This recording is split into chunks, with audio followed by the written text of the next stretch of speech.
और कानपुर नगर जिले में अखिल भारतीय कांग्रेस कमेटी के पूर्व अध्यक्ष राहुल गांधी का 53वां जन्मदिन धूमधाम से मनाया गया और वरिष्ठ कांग्रेस जनों द्वारा देवनगर स्थित कैंप कार्यालय में महानगर कांग्रेस कमेटी के पूर्व अध्यक्ष हरप्रकाश अग्निहोत्री की अध्यक्षता में आयोजित कर मेवा युक्त बूंदी का केक काटकर और राहगीरों को शरबत वितरित कर धूमधाम से मनाया गया। पूर्व अध्यक्ष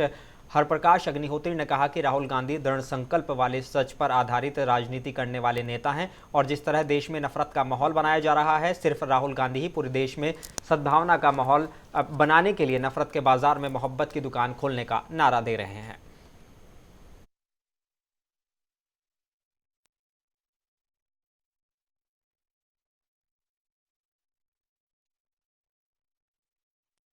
हरप्रकाश अग्निहोत्री,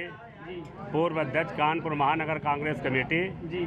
AICC सदस्य। आदरणीय राहुल गांधी जी के 53वें जन्मदिवस के अवसर पर उनके जन्मदिन को हर्षोल्लास के साथ धूमधाम से मनाते हुए जहां मेवे और बूंदी का केक काटा गया और राहगीरों को शरबत बांट करके